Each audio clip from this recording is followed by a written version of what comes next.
Welcome back to Athletic Everyday, day number 322. Super simple workout once again. I like to simplify my workouts, and I'm really enjoying just having like one or two things to do that I can really focus on in any given workout.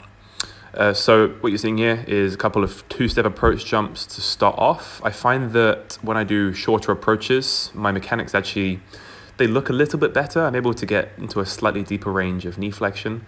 It seems to be when I increase the approach distance to like 3, 4, 5 steps. I don't really tend to do more than 5 steps. I think for a 2 foot at least, 2 foot jumpers, you don't really need more than a 5-step approach.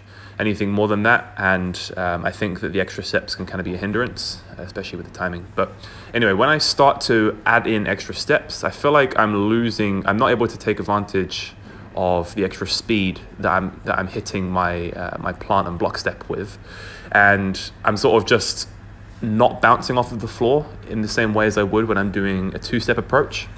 And if you can probably quite easily tell here, I'm not actually jumping that much higher when I'm doing those extra 3 steps of approach. So my intention today was trying my best to get into a deeper range of knee flexion, try and get a little bit lower so that I can take advantage of the strength that I have in my legs before I jump. So on that plant and block step 1, 2, like that, I'm trying to make sure that I get a little bit deeper because I don't have that elasticity and that springiness in my legs to the same extent as a more elastic jumper would. So that was probably like a 10-minute jump session. I don't think that the best way to go about jumping is to like make the jump session super long. It just increases the risk of knee problems. I think smaller jump sessions, still high intensity, still doing maximal jumps, but just more often, higher frequency means that you're going to have a better chance to work on the technique. Jumping is obviously a highly technical skill, so the more you can practice the skill, the better, and the more likely you are to be able to make the most of your athletic abilities. So an interesting phrase that sort of came into my mind the other day is skill allows you to express your athleticism to its fullest extent. So it doesn't matter if you can squat however much and you have a super duper heavy power clean and you sprint whatever time.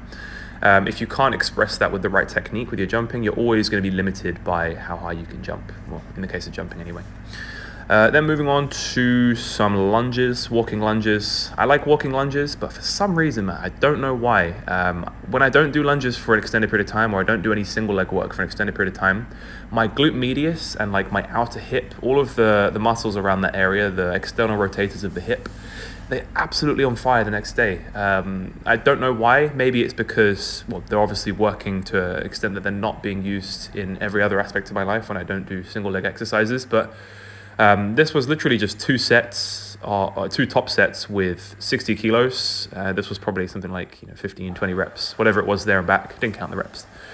But yeah, I guess you could say that from doing this, the requirement of the stability on my knee is, so in order to keep my knee my hip externally rotated and my knee sort of pushed outside my toe, those muscles are having to work maybe slightly dynamically, but mostly isometrically, really, really hard in order to keep my knee pushed outwards. Very interesting insight there.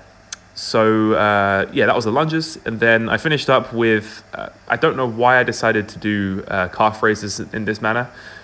Mainly because I couldn't be asked to get the squat rack out, if I'm being honest. But I superset the calf raises with some single arm farmer carries. This is probably as heavy as I can do without having straps on my hand to hold the bar. It doesn't help that the middle of the bar it doesn't have knurling on it. It's kind of like just pure like slippery chrome. So I'm having to like hook grip this, and I was really struggling because I also forgot to put clips on the bar as well. Really wasn't thinking my best during this workout, but because I forgot to put clips on the bar and I wasn't picking up at exactly the middle of the bar, as I was walking, the bar was starting to tip and then the weights were starting to fall off. So that wasn't the best farmer carry that I've ever done. But yeah, 60 kilos on that farmer carry each hand. And then the calf raises, I found that actually having the bar on the back was a little bit easier to keep the bar stable, and then just rolling up the wall keeps it stable. So balance isn't a factor. Nonetheless, that is the entirety of the workout. Super simple: jumps, lunges, calf raises, and then a little bit of core training with some farmer carries. Anyway, that is pretty much it for me today, guys. Appreciate the view if you watched all the way to the end. Thank you very much, and I'll catch you in the next one.